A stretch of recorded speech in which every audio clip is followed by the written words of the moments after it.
Let's see how we can set up a parking management system with the new Ultralytics YOLO26 model. We're going to set up the full pipeline where we define different regions where we want to determine and predict with a YOLO26 detection model if that spot is occupied or not, so we can count how many parking spots are available. This could also be combined with automatic number plate recognition, which we already have videos about here on the channel, so you can kind of like combine those two together.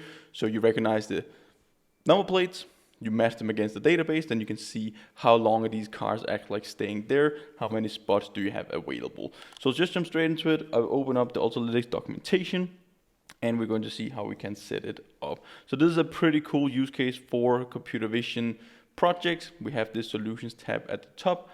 Everything pretty much just works out of the box, all the things in the left side here.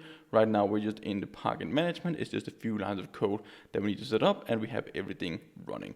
So here we can kind of see an aerial view of all the green areas where we have cars parked in the spot. So we just need to annotate the different spots that we have, and then if we have a detection of a car or some vehicle inside that box, we're pretty much just going to say that it's occupied. So this is very, very cool for a parking management system and a very cool use case. So all you have to do is pretty much just to set up the annotator to define the key points.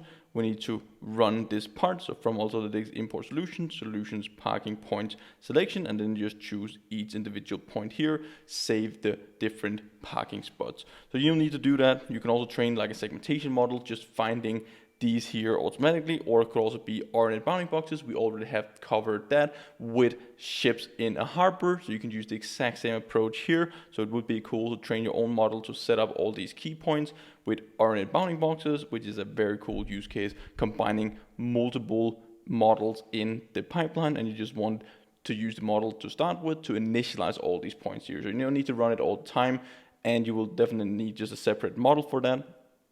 And then you can just have a pre-trained model running on all different types of vehicles. So this is how we can set it up in Python. I'm just going to open it up in my code editor. So I've opened it up here. I have a model already trained on it, and we're pretty much just going to run through these videos. If we take a look at the output results, this is the same as inside the documentation we have. So we can see if cars is going in here. Now we can see that the occupancy went from 25 to 26 because this car was driving in. Here we had a car leaving this parking spot, and we got one more parking spot available. So this is pretty cool. Just have this counter up and running. Very, very cool use case. So let's go inside the actual code. I have the other videos. I have the model. All we have to do is just import solutions from Ultralytics. We set up a video capture. We set up a video writer so we can save the output video. Then we have to use this Ultralytics solutions. Again, all these solutions can be used out of the box. It's just a few configurations that we need to set up.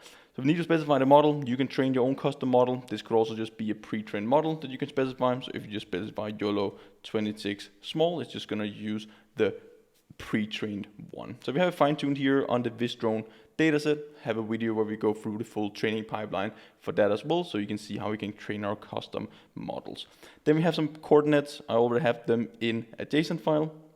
So this is for the second video, parking coordinates JSON. If you just open it up, we can see that it pretty much just has this format. So for each parking spot, we just have the RNA bounding box coordinates. So this is what you get out from the OBBB model from Ultralytics. While our capture is open, we're just going to read in a frame, and we just send that frame to our parking manager.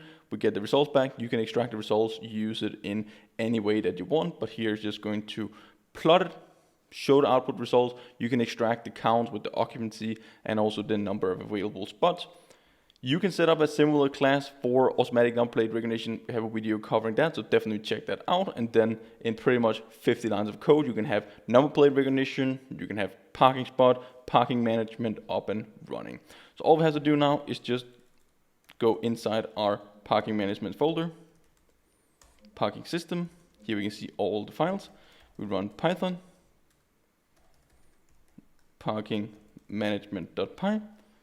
It's going to load in the video and run our system. So it loads in there we go. We can see it's now running, and this is just running on my CPU. This is a larger model. We can see it's running 1080 by 1920 resolution, so just full max resolution, as we don't really need real-time processing for this, so even a CPU is more than fine. We just need to spot what images are occupied or not. So you could even have this running in the cloud on the Ultralytics platform, where you just send an image, get the response back with the occupancy available or not, and also where are the locations where there are available parking spots. So this is pretty cool. We can also just swap out the video. So we have that other video up here, video 1, and I'm going to use the other coordinates. So that's called coordinates 1. There we go. We can just rerun it. You can just hook it up here with your webcam, for example, and it's going to detect it on your webcam. We just need to make sure that we have these regions defined before we run our program. And if you use that resolutions tab inside on Ultralytics, it's going to set it up automatically for you, and you can just click it and has an annotation tool. But definitely recommend, like if you're setting out a full computer vision pipeline, have a model doing this initially, because this is a lot of manual work, especially if you have multiple parking spots, parking management solutions that you need put out there, and it just becomes more a computer vision product and a full computer vision pipeline and system. This is pretty cool. Go and check it out. It's just a few lines of code. We have everything covered. It's just a few lines and you have it up and running on your own system. Hope you enjoyed this video here, guys. Hope to see you guys in one of the upcoming videos. Until then, happy learning.